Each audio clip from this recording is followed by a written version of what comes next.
Unsustainable ആയിട്ടുള്ള life style maintain ചെയ്യുന്ന ആളുകളാണ് മലയാളികളിൽ കൂടുതലും. അതായത് 1,00,000 രൂപ വരുമാനമുള്ള ആളുടെ കയ്യിൽ 35 ലക്ഷം രൂപയുടെ വണ്ടിയൊക്കെ ഉണ്ടായിരിക്കും. ഇതൊക്കെ വാങ്ങാനൊക്കെ സാധിക്കും, പക്ഷെ അത് മെയിൻറ്റെയിൻ ചെയ്ത് കൊണ്ടുപോകുന്നതിനായിട്ട് ബുദ്ധിമുട്ടാണ്.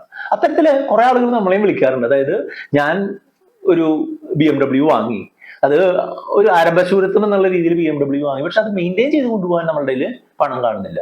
അല്ലെങ്കിൽ ഞാനൊരു സെക്കൻഡ് ഹാൻഡ് ബെൻസ് വാങ്ങി, അത് മെയിൻറ്റെയിൻ ചെയ്ത് കൊണ്ടുപോകുന്നതിനായിട്ട് തന്നെ എനിക്ക് ഒരു സ്വിഫ്റ്റ് 1 വർഷം കൊണ്ട് മെയിൻറ്റെയിൻ ചെയ്യേണ്ട പൈസ വരുന്നുണ്ട് എന്നൊക്കെ പറഞ്ഞു. അപ്പൊ നമ്മൾ ഏതൊരു ഫിനാൻഷ്യൽ ഡിസിഷൻ എടുക്കുമ്പോഴും മുൻകൂറായിട്ട് ചിന്തിക്കുക എന്നുള്ളതാണ്. നമുക്ക് എല്ലാ കാര്യത്തിനും ഒരു ടോട്ടൽ കോസ്റ്റ് ഓഫ് ഓണർഷിപ്പ് എന്ന് പറഞ്ഞൊരു സാധനമുണ്ട്. നമ്മൾ ഒരു സാധനം വാങ്ങുന്നത് മാത്രമല്ല, നമ്മൾ അത് മെയിൻറ്റെയിൻ ചെയ്ത് കൊണ്ടുപോകാനും അത് സംബന്ധിച്ചുള്ള കാര്യങ്ങൾ ചെയ്യാനും ഒക്കെ അതിൻ്റെതായിട്ടുള്ള ചെലവുകൾ വരും. അപ്പൊ ആ ചെലവുകളും കൂടെ മനസ്സിലാക്കിയിട്ട് വേണം നമ്മൾ ഒരു കാര്യത്തിന് ഇറങ്ങി പുറപ്പെടാൻ.